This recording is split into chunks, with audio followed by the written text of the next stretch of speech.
Yes, good morning, students. We are from Raisen Public School, and today we are starting class 7th Hindi, chapter number 3, भोला राम का जीव। देखिए, एक ऐसी कहानी है ये जिस जो कि समाज पर एक कुठाराघात करती है, जो बताती है कि आज समाज में लोग किस तरह के हैं और किस तरह से रिश्वतखोरी जो है वो चरम पर चली आ रही है। वो बहुत ज्यादा रिश्वतखोरी का जो है, सभी लोगों को रिश्वत चाहिए। छोटा सा भी काम हो, चाहे वो एक छोटा सा नौकर हो या चाहे एक बहुत बड़ा साहब हो, सबको कुछ ना कुछ पैसे चाहिए है और तभी जाके काम हुआ करता है, नहीं तो काम नहीं होता है। मानव जीवन में भी ये चीज देखने को मिलती है कि लोग जो है रिश्वत लेकर ही काम करते हैं, बिना रिश्वत के कुछ काम नहीं हो पाता है।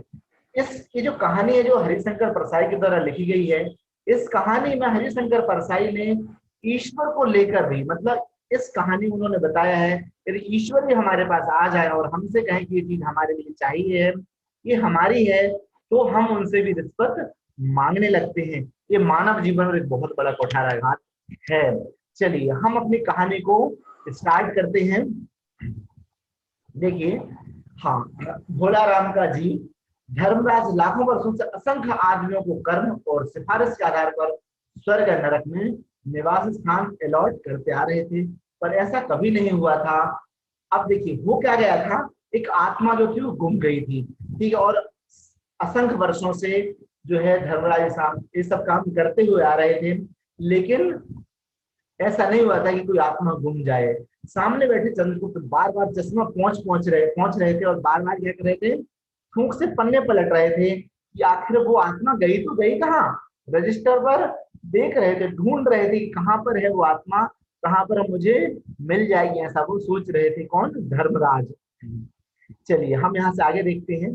यहाँ पर बैठे हुए हैं, है ना, और यहाँ पर नारद मुनि भी हैं और यहाँ पर पन्ने पलट रहे हैं, है ना, कि आखिर वो आत्मा कहाँ पर चली गई है। हाँ, धर्मराज ने पूछा, और वह दूत कहाँ है? महाराज, वह दूत भी कहाँ है, ऐसा उन्होंने कहा। उसी समय द्वार खुले और एक यमदूत बड़ा बदहवास वहां आया। उसका मौलिक कुरूप चेहरा परिश्रम, परेशानी और भय के कारण और भी विकृत हो गया था। वहां जब एक दूत आया जो कि आत्माओं को लेकर आया करता था, ठीक है, वो बड़ा ही भयानक दिखाई दे रहा था।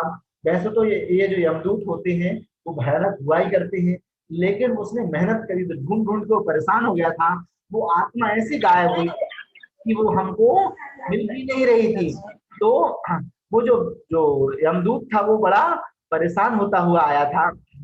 अब देखते ही चित्रगुप्त चिल्ला उठे। उससे क्या बोले चित्रगुप्त, अरे तू कहाँ कहाँ रहा इतने दिन? भोला राम का जीव कहाँ है? हम उसे तो ढूंढ रहे हैं। तो ऐसा उसने कहा। आगे देखिए, यमदूत हाथ जोड़कर बोला, दयानिधान, मैं कैसे बतलाऊं कि क्या हो गया। आज तक मैंने धोखा नहीं खाया था, पर भोलाराम का जीव मुझे चकमा दे गया और मुझे पता ही नहीं चला। 5 दिन पहले जब जीव ने भोलाराम की देह को त्यागा था, तब मैंने उसे पकड़ लिया था और इस लोक की यात्रा आरंभ कर दी थी। नगर के बाहर ज्यों ही मैं उसे लेकर तीव्र वायु तरंग पर सवार हुआ, त्यों ही वह मेरी चंगुल से छूटकर ना जाने कहाँ गायब हो गया। ये समस्या आ गई थी कि आखिर ये जीव जो है, वो आत्मा जो भोला राम की, वो कहाँ चली गई है। और ये यमदूत जो बड़े परेशान, तब से उसको 5 दिन पहले से उसको ढूंढ रहे हैं, वो भोला राम की आत्मा कहीं मिल ही नहीं रही है। इन 5 दिनों में मैंने सारा ब्रह्मांड छान मारा है और उसका कहीं पर पता नहीं चल पाया है। सब जगह वो ढूंढ रहे हैं, लेकिन वो भोले राम की आत्मा कहीं मिल नहीं रही है। अब हालांकि धर्मराज को तो पूरा हिसाब रखना है, तो वो ढूंढवा रहे हैं कि भाई ढूंढो, कहीं मुझे नहीं, मतलब आप लेने गए थे तो आप मुझे लाकर वो आत्मा दो। धर्मराज क्रोध से बोले, मूर्ख, जीवों को लाते लाते बूढ़ा हो गया है, फिर भी मामूली बूढ़े आदमी के जीव तुझे चकमा दे गया और तू उसे लेकर नहीं आ पाया। ऐसा वो धर्मराज से बोलते हैं। भाई धर्मराज को गुस्सा करना भी चाहिए, है ना। तो ऐसा धर्मराज उससे बोलते हैं। आगे देखिए कि यमदूत के ने सिर झुकाकर कहा, महाराज मेरी सावधानी में बिल्कुल कसूर नहीं था। मैंने कोई कसर नहीं छोड़ी थी सावधानी रखने में। मेरे न अभ्यस्त हाथों से अच्छे अच्छे वकील वकील भी नहीं छूट सके हैं। तो पर इस बार तो इंद्रजाल ही हो गया, मुझे पता नहीं चला आखिर कैसे गायब हो गया। चित्रगुप्त ने कहा, महाराज आजकल पृथ्वी पर इस प्रकार का व्यापार बहुत चला है। लोग दोस्तों को कुछ चीज भेजते हैं और रास्ते में ही रेलवे वाले वाले उड़ा लेते हैं। होजरी के पार्सलों के मोजे रेलवे अफसर पहनते हैं और मालगाड़ी के डिब्बे रास्ते में ही कट जाते हैं। एक बात और हो रही है, राजनीतिक दलों के नेता विरोधी नेता को उड़ाकर बंद कर देते हैं। कहीं भोलाराम के जीप को भी तो किसी विरोधी ने मरने के बाद खराबी करने के लिए तो नहीं उड़ा दिया। मतलब ये है कि जो पृथ्वी पर जो अत्याचार चल रहा है, जो इस तरह से घूसखोरी चल रही है, जो लोग गलत काम कर रहे हैं, उसका यहाँ पर बहुत अच्छे से वर्णन है कि लोग इतने मतलब जो लोगों को कोई और चीज भेज रहे हैं, पार्सल भेज रहे हैं, तो बीच में जो चीजें हो उनको बीच में ही उसको खत्म कर दिया जाता है। इस तरह से गलत गलत काम हो रहे हैं। वही वही इसी की चर्चा जो है कहाँ हो रही है, स्वर्ग में इसी की चर्चा हो रही है। वहां पर बताया जा रहा है कि ऐसा इस पृथ्वी पर हो रहा है। हो सकता है किसी घूसखोरी के चक्कर में वो जीवात्मा कहीं पर रह गई हो, ऐसा बातचीत चल रही है। हम आगे देखते हैं। हाँ, धर्मराज ने व्यंग से चित्रगुप्त की ओर देखते हुए कहा, तुम्हारी भी रिटायर होने की उम्र आ गई है क्या? तो क्योंकि वो भी उन्हें लग रहा था कि शायद ऐसा नहीं होगा, लेकिन अब वो तो सच्चाई बता रहे थे। भला भुलाराम जैसे नगण्य दीन आदमी से किसी को क्या लेना देना।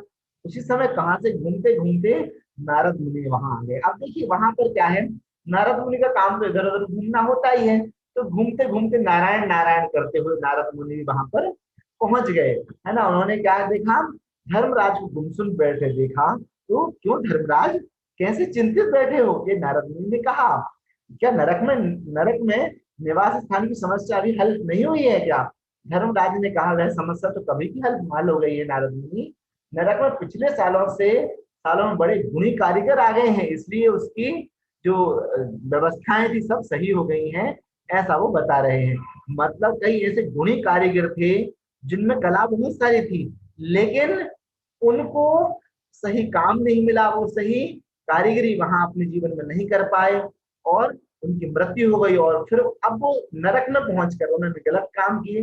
अब वो नरक में पहुंचकर नरक को उन्होंने सही कर दिया, बाकी व्यवस्था को उन्होंने सही कर लिया। मतलब ये है कि स्वर्ग और नरक में तो उनको उनकी कला को पहचान लिया गया, लेकिन पृथ्वी निवासी उनकी कलाओं को, अच्छे अच्छे कारीगरों की कलाओं को वो नहीं पहचान पा रहे हैं। हाँ देखिए, कई इमारतों के ठेकेदार हैं जिन्होंने पूरे पैसे लेकर रद्दी इमारतें बनाई हैं। बड़े बड़े इंजीनियर भी आ गए हैं जिन्होंने ठेकेदारों से मिलकर पंचवर्षीय योजना का पैसा खा लिया है। घूसखोरी इतनी बढ़ गई है कि वो बता रहे हैं सभी भ्रष्ट हो गए थे, भले ही वो कितने अच्छे हों। ओवरसीयर हैं जिन्होंने मजदूरों की हाजिरी भरकर अपन खुद का पैसा हड़प लिया, उनका पैसा हड़प लिया है। जो मजदूर कभी काम पर ही नहीं आया, उन मजदूरों की हाजिरी भर दी और पैसा खुद ने हड़प लिया। इन्होंने बहुत जल्दी नरक में इमारतें तान दी हैं। मतलब वो वही काम अब कहाँ कर रहे हैं, नरक में भी वही काम कर रहे हैं। इमारतें, बड़ी बड़ी इमारतें बनाकर कई सारी आत्माओं को वहां पर रहने के लिए उन्होंने व्यवस्थाएं बना दी हैं। हाँ आगे देखिए, वह समस्या तो हल हो गई है, पर एक बड़ी विकट उलझन आ गई है। नारद मुनि से बता रहे हैं अपने कौन, धर्मराज जी। भोला राम नाम के एक आदमी की 5 दिन पहले मृत्यु हो गई। उसके जीव को यमदूत यहाँ ला ही रहा था कि उसे रास्ते में चकमा देकर वो भोले राम की आत्मा तो भाग गई, है ना। उसने सारा ब्रह्मांड छान मारा, पर वह कहीं नहीं मिला। अगर ऐसा होने लगा तो पाप पुण्य का तो भेद ही मिट जाएगा। नारद ने पूछा, उस पर इनकम टैक्स का बचाया बकाया तो नहीं था? हो सकता है उन लोगों ने उसको रोक लिया हो, इनकम टैक्स वालों ने पकड़ लिया, उनकी आत्मा तो वहां होंगी, है ना। चित्रगुप्त ने कहा, इनकम होती तो टैक्स होता, भूख मरा था, है ना। मतलब वो भूखा प्यासा मर गया था, ऐसा वो वहां पर बता रहे हैं। नारद बोले, मामला बड़ा दिलचस्प है। अच्छा मुझे उसका नाम बताओ, मैं पृथ्वी पर जाता हूँ। भोला राम नाम चंद्रगुप्त ने रजिस्टर देखकर बताया था उसका, ना भोला राम नाम था उसका, ऐसा उन्होंने बताया रजिस्टर देखकर प्रॉपर तरीके से। जबलपुर शहर में घमापुर मोहल्ले में नाले के किनारे एक 1.5 कमरे में टूटे फूटे मकान में परिवार समेत रहता था। बहुत गरीब स्थिति का वो व्यक्ति था। उसकी एक स्त्री, 2 लड़के, एक लड़की थी। ये उसके परिवार भी बड़ा था और बहुत गरीब था, उसके पास कुछ भी नहीं था, टूटा फूटा मकान था, ठीक है। तो बड़ा विकट स्थिति में वो रहा करता था। हाँ देखिए, उम्र थी लगभग 60 साल। अब 60 साल का उम्र हो गई थी। और सरकारी नौकर था, 5 साल पहले रिटायर हो गया था। मकान का किराया उसने 1 साल से नहीं दिया था, पैसे ही नहीं थे उसके पास में, इसीलिए मकान मालिक ने उसे निकालना चाहते। टूटा फूटा मकान था, वो भी उसने किराए से ले रखा था, मतलब वो भी उसका खुद का नहीं था। इतनी गरीब स्थिति इस भारतवर्ष उस समय रही थी। इतने में भोला राम ने संसार छोड़ दिया। आज उसका 5वां दिन है। बहुत संभव है कि अगर मकान मालिक वास्तविक मकान मालिक है तो उसने भोला राम के मरते ही उसके परिवार को निकाल दिया होगा। ऐसा भी सोच रहे हैं कि क्योंकि लोग अच्छे तो है नहीं, है ना, वो तुरंत वो मर गए, आप पैसे देने वाला कोई है नहीं तो परिवार को भी बाहर निकाल दो। ऐसा इस तरह के लोगों की मानसिकता भी रही है। इसलिए आपको परिवार की तलाश में काफी घूमना पड़ेगा। हो सकता है आप वहां पर जाकर परेशान हो, ऐसा नारद मुनि को कहा जा रहा है। आगे देखिए, माँ बेटे, अब नारद मुनि जब वहां पर पहुंचे, है ना, तो वहां पर उसी जगह वहां देखते हैं माँ और बेटी जो है सम्मिलित क्रंदन कर रहे थे, रो रहे थे, पूरी तरह चीख चीख के वो रो रहे थे। अभी तक उनके अंदर यही लग रहा था कि जो है अब हमारा भरण पोषण कौन करेगा, अब हमारे साथ क्या होगा। माँ बेटी के सम्मिलित क्रंदन से नारद मुनि को पता चल गया कि यही भोला राम का मकान है। तो पहचान गए, है ना, मकान वो पहचान गए। द्वार पर जाकर उन्होंने आवाज लगाई, नारायण नारायण। लड़की ने देखकर कहा, आगे जाओ महाराज। नारद ने कहा, मुझे भिक्षा नहीं चाहिए, मुझे भोलाराम के बारे में पूछताछ करनी, अपनी माँ को जरा बाहर तो भेजो बेटी। भोलाराम की पत्नी बाहर आई। नारद ने कहा, माँ, भोलाराम की को क्या बीमारी थी? उन्होंने ऐसा ऐसा प्रश्न किया, क्या बीमारी से मरे क्या भोलाराम जी? ठीक है, देखिए यहाँ पर नारद मुनि प्रश्न कर रहे हैं, साथ में छोटी बच्ची है, एक बालक भी है, उसकी पत्नी भी है, और बड़ी गरीब स्थिति में ये सब चीजें हैं। आगे देखिए, है ना, भोलाराम की जो पत्नी है वो क्या बताती है, क्या बताऊं, गरीबी की बीमारी थी, मतलब वो गरीब थी, यही उनकी बीमारी थी। 5 साल हो गए, पेंशन घर बैठे, है ना, पेंशन की उनको लग रहा था कि पेंशन मिल जाएगी, पर पेंशन कब से 5 साल से वो भटक रहे थे, परिश्रम कर रहे थे, लेकिन पेंशन उन्हें नहीं मिल रही थी। तो ये उनके साथ में बड़ी समस्या थी जो सॉल्व नहीं हो रही थी। देखिए, जो भोलाराम की पत्नी है वो कहती हैं, हर 10-15 दिन में एक दरखास्त देते थे, पर वहां से या तो जवाब आता ही नहीं था, और यदि आता था तो यही तुम्हारी पेंशन के ऊपर विचार हो रहा है, ऐसा कहकर, और बस उसके बाद कुछ नहीं होता था। मतलब कोई व्यक्ति निरंतर प्रयास कर रहा है कि उसको उसका अधिकार मिल जाए और उसकी पेंशन वो मिल जाए उसको, लेकिन इतना ज्यादा भ्रष्टाचार हो चुका है कि वो उसकी पेंशन उस तक पहुंच ही नहीं रही थी। इन 5 सालों में सब गहने बेचकर खा गए, फिर बर्तन वाले, है ना, अब कुछ नहीं बचा। पहले गहने गहने बेचते रहे, गहनों से जब पूरा पैसा गहनों के बाद में गहने खत्म हो गए, है ना, और तो उसके बाद फिर बर्तन बेचा, क्योंकि खाना तो खाना जरूरी था। तो अब कुछ भी नहीं बचा है, फाके होने लगे थे। चिंता में वो व्यक्ति जो था भोला राम, वो घुलता रहा, भूखे मरते मरते उन्होंने दम तोड़ दिया। मतलब इतनी विकट स्थिति थी भोला राम की। यहाँ पर ये चीज दृश्य बताया गया है कि भुखमरी की स्थिति इतनी इतनी ज्यादा थी।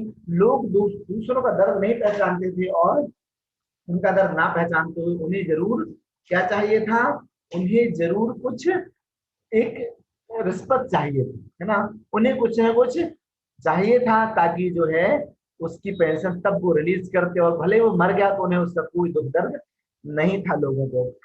चलिए हम यहाँ से आगे बढ़ते हैं, है ना। नारद ने कहा, क्या करोगी माँ, इतनी उनकी इतनी ही उम्र थी, ऐसा मत कहो महाराज। उसकी पत्नी क्या बोली कि ऐसा नहीं कहो महाराज, उम्र तो बहुत थी, 50-60 रुपया महीना पेंशन मिलती, तो कहीं कुछ और काम करके गुजारा हो जाता, मतलब वो और भी कुछ काम कर सकते थे, क्योंकि उनको परिवार भी पालना था। भोलाराम एक अच्छे व्यक्ति रहे थे, ठीक है, तो ऐसा करके भी वो अपना गुजारा, अपने परिवार को चला सकते थे, परिवार का गुजारा वो कर सकते थे। क्या करें, 5 साल नौकरी से बैठे हो गए हैं और अभी तक एक कौड़ी नहीं मिली। अब तो फिर पूरा पैसा खर्च हो जाएगा, 5 साल बहुत लंबा समय होता है, तो उनका पूरा पैसा उसमें खर्च हो चुका था। दुख की कथा सुनने की फुर्सत तो नारद को थी नहीं।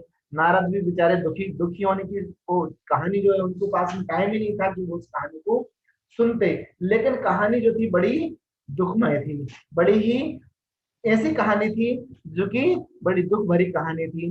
वे अगले अपने असली मुद्दे पर आए और उन्होंने क्या कहा, माँ यह तो बताओ कि यहाँ किसी से उनका कोई विशेष प्रेम था क्या। हाँ देखिए, पत्नी ने क्या कहा कि लगाव तो महाराज बच्चों से ही होता है ना, और किसी से कहाँ होता है। हाँ, अब नारद जी बोलते हैं मेरा मतलब कि स्त्री से तो संबंध नहीं थे उनके, ऐसा नारद जी पूछते हैं। तो स्त्री ने मतलब नारद उनकी जो पत्नी थी उन्होंने नारद जी को घूर कर देखा, चाहे जो जो चाहे मत बको महाराज, तुम साधु हो, मतलब साधु की मर्यादाओं में ही रहो, ऐसा उनकी पत्नी उनसे कहना चाहते हैं। तुम उचक के नहीं हो, ऐसा उनकी पत्नी ने कहा। जिंदगी भर उन्होंने किसी दूसरी स्त्री को आंख उठाकर भी नहीं देखा। चारित्रिक विशेषता यहाँ पर भोला राम की बताई गई है। नारद जी हंसकर बोले, हाँ तुम्हारा कहना भी ये ठीक ही है माता, यही हर गृहस्थी का आधार भी है। यदि गृहस्थी को मेंटेन करना है तो क्या होना चाहिए, तो फिर दोनों ही पति पत्नी एक दूसरे के प्रति वफादार रहना चाहिए। और नारद जी फिर क्या कहते हैं, अच्छा मैं चला माता, है ना। तो ऐसा कहकर नारद जी आगे बढ़ जाते हैं। अब देखिए स्त्री ने कहा, नारद जी अब देखिए आगे बढ़ जाते हैं नारद जी, तो फिर क्या होता है, हाँ महाराज आप तो साधु हैं, सिद्ध पुरुष हैं, है ना। उनकी पत्नी क्या उनसे बोल रही है, ऐसा कुछ नहीं कर सकते कि उनकी रुकी हुई पेंशन फिर से मिल जाए। हाँ, मतलब वो सोच रहे थे कुछ ऐसा, जो लोगों में विश्वास होता है साधु के प्रति, कि वो कुछ ऐसा कर दें कि उनकी पेंशन फिर से मिल जाए, इन बच्चों का कुछ पेट भर जाए, है ना, कुछ कुछ दिन और पेट भर जाए, ऐसा वो उनकी और जो है पत्नी कह रही है। नारद जी को दया आ गई, वे कहने लगे, साधु की बात कौन मानता है देवी, मेरा यहाँ कोई मठ तो है नहीं, फिर भी मैं सरकारी दफ्तर में जाऊंगा और कोशिश करूंगा कि तुम्हें पेंशन मिल जाए। वहां से चलकर नारद सरकारी दफ्तर में पहुंचे। वहां पहले की जो कमरा था उसमें एक बाबू थे, उन्होंने भोला राम के केस के बारे में उनसे बातचीत की। उस बाबू ने ध्यानपूर्वक देखा और बोला, भोला राम ने दरख्ताने दरखास्तें तो भेजी थी, लेकिन उन पर क्या नहीं था, लेकिन उन पर वजन नहीं रखा था, मतलब उन्होंने पैसे नहीं दिए थे, क्योंकि उसके पास तो पैसे थे ही नहीं, इसलिए कहीं उड़ गई हैं। नारद ने कहा, भाई ये बहुत सारे पेपर वेट तो रखे हैं, इन्हें क्यों नहीं रख दिया। बाबू हंस पड़ा, बोला आप साधु हैं, आपको दुनियादारी समझ में नहीं आती है, दरखास्तें पेपर वेट से नहीं दबती। खैर आप एक काम करो, उस कमरे में दूसरे बाबू बैठे, उनसे जाके मिल लीजिए।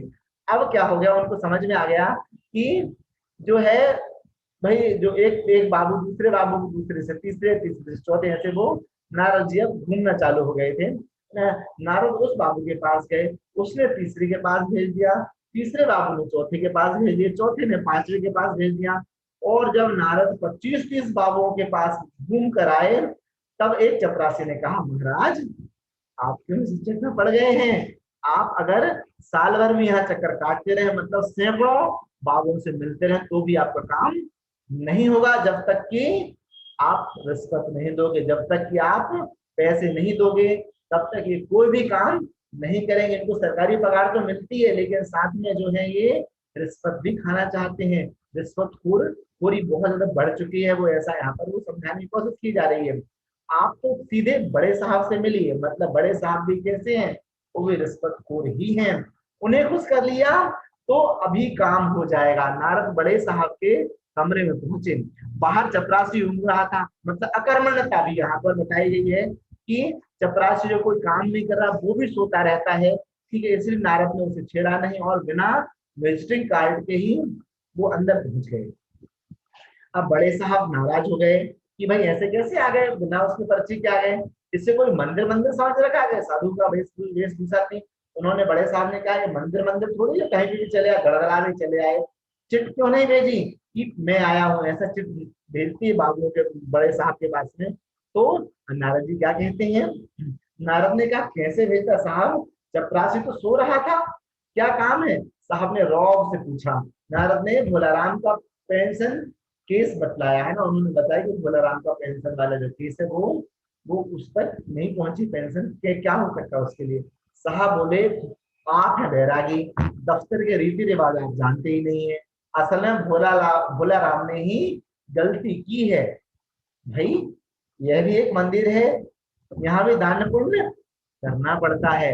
यहाँ पर एक और चीज ये है कि मंदिरों में जो दान पुण्य है उसको भी एक तरह की रिश्वत यहाँ पर बताने की कोशिश की है। इसमें लेखक ने ये कोशिश की है कि जिस प्रकार भगवान को भी वो रिश्वत खोर कहना चाहते हैं, ये चीज यहाँ पर बताई गई है कि दान पुण्य में जो हम भगवान को दान देते हैं तब भगवान हमारे हमारे ऊपर कृपा करते हैं, और भगवान भी रिश्वत लेते हैं, मतलब भगवान को भी रिश्वत से उन लोगों ने जोड़ दिया जो खुद रिश्वत लेते हैं। ठीक है, मतलब उन्होंने उनकी गलती को भगवान से जोड़कर बता दिया है। आप भोले राम के आत्मीय मालूम होते हैं, मतलब भोला राम से जुड़े व्यक्ति हैं। ठीक है, तो भोला राम की दरखास्त उड़ गई है, उन पर वजन रखिए, मतलब जो उनका केस लेकर आया उससे भी वो रिश्वत मांग रहे हैं ऑफिस में जो है वो। हाँ, आगे देखिए, नारद ने सोचा कि यहाँ वजन की समस्या खड़ी हो गई है। साहब बोले, भाई सरकारी पैसे का मामला है, पेंशन का केस 20 दफ्तरों में जाता है, देर लग जाती है, 20 बार एक ही बात को 20 जगह लिखना पड़ता है, तब पक्की होती है। जितनी पेंशन मिलती है उतनी तो स्टेशनरी लग जाती है, और हाँ जल्दी भी हो सकता है, मगर अब मगर कहकर साहब रुक गए। मगर क्या, नारद ने पूछा, मतलब क्या चाहिए? रिश्वत चाहिए, ऐसा यहाँ पर स्पष्टीकरण किया जा रहा है। साहब ने कुटिल मुस्कान के साथ कहा, मगर भजन चाहिए, समझे नहीं? रिश्वत की वो बात करें जैसे यह आपकी सुंदर वीणा है। अब यदि आपके सामने ईश्वर भी आ जाता है और वो आपसे कोई चीज मांग रहा है, तो भी हम भी इस इतनी बुरी तरह से रिश्वतखोरी जमा हो चुकी थी कि उन्होंने उससे जो वीणा थी उसी का उन्होंने मोल भाव कर दिया कि यही मुझे चाहिए, तभी उसका काम होगा, नहीं तो नहीं। ठीक है, इसका वजन भी भोला राम की दरखास्त पर रखा जा सकता है। मेरी लड़की गाना बजाना सीखती है, यह उसे दे दूंगा। साधु संतों की वीणा से तो अच्छे स्वर निकलते ही हैं। नारद को क्या लगने लगा, नारद अपनी वीणा छीनते देख जरा घबरा गए, फिर संभल कर उन्होंने वीणा टेबल पर रखकर कहा, यह लीजिए साहब, अब जरा जल्दी से अपनी उनकी पेंशन का ऑर्डर निकाल दीजिए, जो ऑर्डर है वो निकाल दीजिए, जो भी पेंशन का ऑर्डर है। अब यहाँ पर आगे बढ़ते हैं हम लोग। साहब ने प्रसन्नता से उन्हें कुर्सी दे दी। अब जैसे उनको रिश्वत मिल गई तो अब उनका सम्मान बढ़ गया, मतलब रिश्वत से सम्मान भी बढ़ा करता है, ऐसा भी है। वीणा को एक कोने में उन्होंने रख दिया, घंटी बजाई, जब प्राची हाजिर हुआ, साहब ने हुक्म दिया, बड़े बाबू से भोला राम की केस की फाइल लेकर आ जाओ। थोड़ी देर बाद चपरासी भोला राम की 150 दरखास्तों से भरी हुई फाइल लेकर आया। मतलब इतनी सारी 150 दरखास्तें उसमें रखी हुई पड़ी हुई थी, और लेकिन उसका काम बिल्कुल भी नहीं हुआ था। कितना ही काम करा उसने भोला राम ने, लेकिन उसकी किसी ने कुछ नहीं सुनी थी। उसमें पेंशन के कागजात उसमें बीच में कहीं पड़े हुए थे। साहब ने फाइल पर भोला राम का नाम देखो निश्चित करने के लिए पूछा, क्या नाम बताया था साधु जी आपने? अब नारद जी को लगा क्या है ना, ये प्रश्न पूछ रहे हैं, है ना, यहाँ पर नारद जी से वो प्रश्न पूछ रहे हैं, क्या राम जी क्या नाम बताया था आपका, ऐसा। ठीक है, नारद समझे कि साहब थोड़ा ऊंचा सुनते हैं, इसलिए जोर से बोले, भोला राम। सहसा फाइल से आवाज निकल कर आई, कौन पुकार रहा है मुझे? पोस्टमैन है। अब देखिए भोला राम की आत्मा जो है वो वहां अटक गई थी, और वो क्या चाह रही थी कि वो जो पेंशन उसे मिल जाए। आत्मा भी ऐसी थी जो पेंशन में उलझ के रह गई थी, क्योंकि उसे पेंशन दी नहीं गई थी, है ना। पोस्टमैन है, उन्हें लगा पोस्टमैन आया है जो कि क्या कर रहा है, जो कि पेंशन की बात बता रहा है कि पेंशन तुम्हारी आ गई, क्या पेंशन का ऑर्डर आ गया है? नारद चौंक पड़े। अब नारद को लगा ये कौन बोल रहा है। दूसरे क्षण वह बात समझ गई कि नारद को तो पता था, वो तो उस आत्मा को लेने आए थे, है ना। क्या बोले नारद, भोलाराम तुम क्या यहाँ भोलाराम के जीव हो? अब यहाँ पर नारद जी उनसे पूछ रहे क्या तुम भोलाराम के जीव हो? हाँ, आवाज आई, हाँ। नारद ने कहा मैं नारद हूँ, मैं तुम्हें लेने आया हूँ, चलो स्वर्ग में तुम्हारा इंतजार हो रहा है। अब वो यहाँ पे स्वर्ग में लेके जा रहे हैं, क्योंकि भोलाराम एक बहुत अच्छा व्यक्ति था, उसने बहुत अच्छे अच्छे काम की थी, वो उसने कभी किसी से रिश्वत नहीं ली थी, वो एक अच्छा व्यक्ति था, उसका स्थान स्वर्ग में था। अब देखिए, लेकिन स्वर्ग की उसे चाह नहीं थी, अच्छे अच्छे सुखों की चाह उसे नहीं थी। आवाज आई, क्या आवाज आती है, मुझे नहीं जाना, मैं वहां नहीं जाऊंगा। उस भोलाराम की आत्मा कह रही थी, मैं तो पेंशन की दरखास्तों में अटका हूँ, यही मेरा मन लगा है। मीन्स स्वर्ग की चाह उसे नहीं बची है, उसे उसकी पैसे की चाह अटकी हुई है। उसके उसे उसके उसे उसका पैसा चाहिए था, क्योंकि वो वहां यहाँ पर आकर बहुत परेशान हो चुका था। मैं अपनी दरखास्त छोड़कर नहीं जा सकता, ऐसा उसकी आत्मा बोलती है। मतलब अब उस आत्मा को वहां पर नहीं जाना है, उसे स्वर्ग के सुखों को नहीं, या जीवन नहीं लेना है, उसको नहीं भोगना है। ठीक है, तो यहाँ जो है, जो हमारे लेखक हैं, उन्होंने बहुत अच्छी तरह से एक जो रिश्वतखोरी, उस पर बहुत बड़ा जंग किया है और बताया है कि समाज में कितनी रिश्वतखोरी बढ़ गई है। बिना रिश्वत की कोई भी काम नहीं हुआ करता है। हाँ, और इसी तरह से बच्चों हमारा जो चैप्टर यहाँ पर कंप्लीट हो जाता है। Okay, thank you students.